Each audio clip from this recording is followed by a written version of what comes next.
La trahison est vraiment une douleur terrible, terrible à endurer.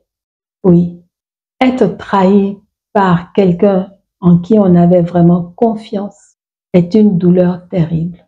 Il est vrai que si c'est une personne avec laquelle tu as eu une proximité, soit en amitié ou en amour, ou alors familiale, parce que la trahison peut venir aussi de quelqu'un de ta propre famille dont tu es issu. Ça peut être même tes frères, tes sœurs, même au niveau des parents, hein, même au niveau de papa, au niveau de maman. Un enfant peut ressentir, peut expérimenter, peut vivre une situation comme étant une trahison. Mais on ne va pas s'étendre de ce côté-là. On va garder le sujet général, être trahi par un proche. La trahison, c'est quoi? C'est nier des valeurs, c'est par exemple rompre un accord pour quelque raison que ce soit. C'est vraiment une fidélité ou une confiance qui ont été bafouées. Ça peut être ça. L'exemple que je vais te donner illustre un aspect de la trahison. Parce que souvent on entend dans les actualités, tu connais très certainement des histoires qui ont été révélées sur les ondes, qui ont été révélées à la télé et tout ça, de trahison. Par exemple, au niveau politique, il y a beaucoup de sujets à ce niveau-là, pour des coups d'État qui ont lieu, et on parle de, tiens, je dis ça, mais l'exemple le plus que tout le monde connaît et a retenu, c'est celui de Thomas Sankara et de Blaise Compaoré. Ces deux personnes qui étaient des amis et dont l'un a fini par trahir l'autre. On sait que Blaise Compaoré a fini par trahir Thomas Sankara et ça a mené à la situation qu'on connaît. Voilà. Donc, tu t'imagines que ces deux familles qui étaient amies sont devenues maintenant quoi? Les parents de Thomas Sankara. Comment peuvent-ils se comporter de manière sereine face aux parents de Blaise Compaoré? Ça, c'est à un niveau. Mais dans une famille, quand tu vis dans une famille où quelqu'un qui t'est proche, soit ton frère, soit un oncle, soit une tante, soit une cousine, mais quand je parle de famille, je parle par exemple d'un proche, de la famille proche, à savoir le cercle restreint de papa, maman, frères et sœurs. Quand l'un d'entre eux, avec qui tu étais vraiment en confiance, te trahit, ton frère ou ta sœur te trahit par exemple, comment peux-tu avoir la paix du cœur? Comment la confiance peut se réinstaller en toi? Elle ne s'installe pas. La confiance est dure à revenir. Et là, je vais te raconter une histoire dans une famille qui m'est très proche, où j'ai suivi un petit peu cette affaire-là. À savoir que le papa était veuf avec ses enfants, avec ses 5 enfants. Il était veuf et il devait, en tout cas, ses fonctions l'amenaient à voyager. Ses fonctions l'amenaient à voyager et donc il avait confié à un de ses enfants, à savoir le fils aîné, le soin de consigner dans un cahier tous les faits et gestes de ses petits frères et sœurs. Et il se trouve que le papa était tellement sévère que bien souvent, les enfants s'entendaient entre eux pour faire des choses, bon, on ne peut pas dire que c'était des bêtises, hein, mais pour goûter un petit peu à un petit peu de liberté, ils utilisaient des stratagèmes et ils se couvraient les uns les autres. Et le papa était beaucoup plus sévère envers les filles qu'envers les garçons, bien sûr. Et le papa avait demandé donc au fils aîné de consigner dans ce cahier qu'il lui avait confié tous les faits, les gestes de ses frères et sœurs et surtout les transgressions, ce que lui il appelait des transgressions. Et il se trouve que une des sœurs flirtait avec un jeune homme du quartier. Et elle s'en était ouverte à son grand frère et elle lui avait demandé la possibilité, enfin c'est même pas qu'elle lui avait demandé la possibilité, elle lui avait demandé de ne pas, le fait qu'elle flirtait avec ce jeune homme et qu'elle le reçoive dans leur maison, en tout bien tout honneur, hein, qu'elle le reçoive dans leur maison, en présence de ses frères et sœurs, que cet événement ne soit pas consigné dans ce cahier, parce que connaissant la réaction du père, le père aurait très violemment réagi, parce qu'il ne supportait pas, il ne supportait pas que ses filles puissent avoir une vie, moi je dirais tout à fait normale, d'adolescent. Flirter, c'est quoi? C'est la découverte des premiers sentiments amoureux et tout ça. Et c'est une période assez intense pour l'adolescent qui vit cela. Donc, il se trouve que souvent les frères, ils s'entendaient entre eux pour effectivement trouver des stratagèmes et contourner un petit peu la sévérité du papa. Et donc, cette jeune fille, en toute confiance, est allée voir son grand frère, lui a expliqué la situation, lui a dit, je ne veux pas aller chez ce monsieur comme ça, je veux vraiment qu'il vienne à la maison, que vous le connaissiez, mais il ne faudra pas mentionner dans le cahier que j'ai reçu sa visite ici à la maison. Le grand frère a dit, oui, d'accord, je ne le ferai pas. Et malheureusement, il l'a quand même fait pour une raison qu'on ignore. Est-ce que c'était pour marquer son autorité? On ne comprend pas. Enfin, en tout cas, moi, personnellement, je n'ai pas compris la raison pour laquelle il avait quand même enfreint sa parole, puisqu'il avait bien expliqué, il avait bien accepté de ne pas mentionner cet événement-là dans son cahier de report. Et malheureusement, c'était des pages qu'on ne pouvait pas arracher. Ça se voyait tout de suite que la page avait été arrachée. Donc, l'incident a été relaté dans le cahier. Les autres frères et sœurs n'ont pas compris, n'ont vraiment pas compris cette trahison de leur grand frère. Et à partir de ce moment-là, la méfiance s'est installée. Elle s'est installée et les frères et sœurs n'avaient plus la tranquillité ou, oui, n'avaient plus cette sérénité-là de confier les choses à leur grand frère parce que ils se sont dit, donc, on peut parler de certaines choses avec lui, il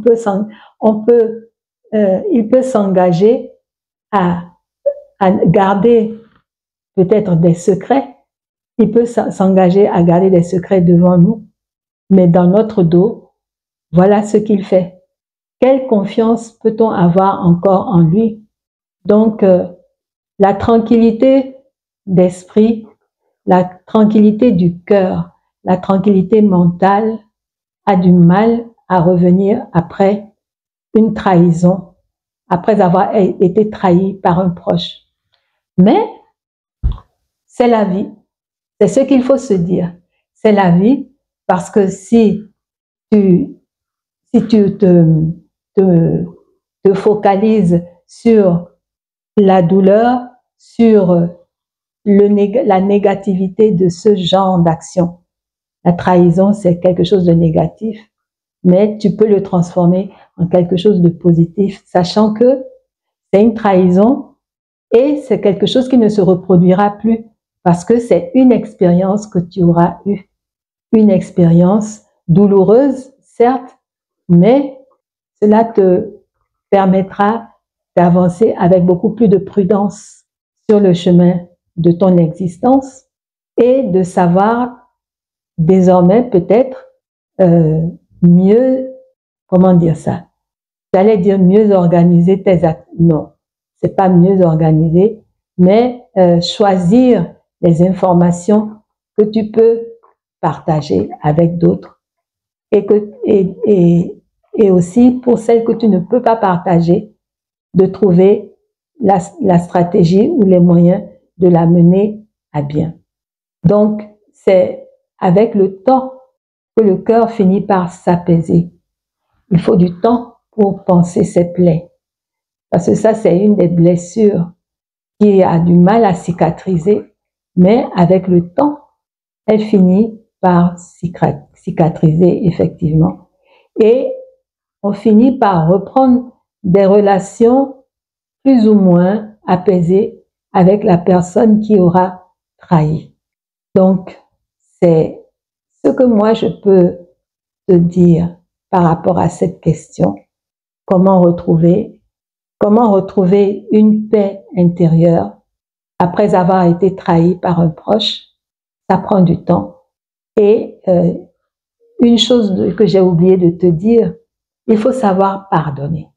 Il faut savoir pardonner parce que il y a des personnes, une fois qu'elles ont subi la trahison, elles n'arrivent pas à pardonner. Elles n'arrivent pas à pardonner et ça devient un poids pour elles. Parce que quand elles se retrouvent en présence de la personne, quel comportement avoir? Saluer cette personne-là ou ne pas la saluer? Lui adresser la parole ou ne pas lui adresser la parole? C'est impossible de vivre comme ça. Surtout si c'est dans une famille où les frères et sœurs vivent au même endroit, où tout le monde vit au même endroit, dans la même maison. Il faut pouvoir se supporter. Et donc là, le pardon est essentiel pour retrouver une paix intérieure. Beaucoup de personnes croient qu'elles ne peuvent pas pardonner. Mais si tu peux pardonner à quelqu'un qui t'a trahi, tu peux. Même si tu dis jamais, jamais, jamais. Non, tu peux le faire et ça va t'apporter vraiment la paix intérieure. Il est vrai que c'est quelque chose qui n'est pas facile à faire, de pardonner. Parce qu'on a beaucoup de fierté, des fois, il y a des personnes qui ont un caractère rancunier et donc qui n'arrivent pas à pardonner facilement. Ou il y a des personnes qui sont un petit peu plus élevées, je dirais spirituellement parlant, et qui savent prendre du recul face à un acte de trahison, qui arrivent à prendre du recul et qui pardonnent. Elles n'oublient pas, parce que pardonner, ce n'est pas oublier. Elles n'oublient pas, mais elles ont pardonné. Ce qui fait qu'elles peuvent rétablir des relations sereines avec la personne qui les a trahies. J'ai vécu ce genre de situation. Je l'ai vécu à plusieurs reprises d'ailleurs, avec quelqu'un qui m'était très proche, qui me soutenait en tout, à qui je me confiais quand j'avais des difficultés. Et voilà. Et cette personne-là, on s'était entendu sur une opération à mener où chacune avait un rôle à jouer. Et donc, moi, je m'étais tenue à ce qu'on avait décidé, elle et moi. C'était sur le plan professionnel, mais en plus, c'était ma cousine, cette personne-là. Donc, il y avait déjà ce lien de parenté et qui a fait qu'on s'est retrouvés dans la même entreprise, dans le même service. Et ça a été, pour moi, je trouvais que c'était vraiment l'occasion de pouvoir s'entraider, elle et moi, et de se donner des informations, de voir comment évoluer dans la société, dans l'entreprise et tout. Donc, il y avait déjà les liens familiaux selon lesquels nous étions très proches, elle et moi, puisque je ne passais pas à l'époque où on se fréquentait, je ne passais pas une semaine, voire 2 semaines, sans avoir de ses nouvelles, sans que l'on ne se parle au téléphone. Et quand on se parlait au téléphone, c'était au moins, on restait au moins 1 heure. Et il se trouve que j'ai pu, comment dire ça, rentrer dans l'entreprise dans laquelle elle se trouvait déjà. Bien sûr, c'est elle qui m'avait donné l'information comme quoi on recrutait. Et j'ai postulé et il se trouve que j'ai passé l'entretien et tout. Et donc, je me suis retrouvée à travailler dans le même service qu'elle. On s'était entendu sur les relations, de faire en sorte que on ne, comment dire ça, que les autres collègues ne sachent pas vraiment que nous étions parentés, parce qu'on ne portait pas le même nom de toute façon. Et moi, je m'en suis tenue à ça. Donc, quoi qu'il se passe, quoi qu'elle fasse ou dise ou quoi, bon, moi, en général, j'adhérais à ce qu'elle disait. Et j'ai effectivement tenu parole et je n'ai jamais révélé aux collègues que nous étions parentés. Nous nous arrangions vraiment pour éviter d'avoir à révéler, parce que cela aurait amené des suspicions, ça aurait pu être un frein pour travailler de manière sereine avec les autres collègues. Mais quelle n'a pas été ma surprise pour qu'un jour, un de mes collègues vienne me voir et me dise, mais est-ce que tu es vraiment sa cousine? Et je dis, mais comment, où est-ce qu'il a entendu cette information, comme quoi je suis la cousine de cette personne-là? Et le collègue me dit, mais c'est elle qui nous a révélé ça au cours d'une discussion parce qu'elle critiquait un petit peu ton travail, elle a commencé à te dénigrer et tout. Et c'est là elle nous a dit que vous étiez cousine et que c'est d'ailleurs grâce à elle que tu as pu rentrer dans le service. Honnêtement, je crois que comme on dit, le ciel m'est tombé sur la tête ce jour-là. Et c'est à ce moment-là que j'ai appris, il y a d'autres collègues qui se sont joints à la conversation et qui m'ont raconté, mais tout ce que elle avait pu dire à mon encontre, sur ma vie familiale, sur mes relations avec mon conjoint, mes enfants. Bref, ma vie personnelle a été livrée en pâture par cette personne. Tu t'imagines l'effondrement, je dirais. Ah oui, la colère m'a prise à ce moment-là et la honte aussi, parce que pendant tout ce temps, ça faisait un moment que les gens savaient que nous étions cousines, puisqu'elle leur avait dit. Mais moi, j'étais toujours là à parler d'elle comme si c'est quelqu'un que je ne connais pas, enfin que j'ai rencontré sur le lieu du travail. Donc, pendant que j'agissais comme ça, les autres collègues derrière, mais, quelque part, ils se marraient parce qu'ils se disaient, mais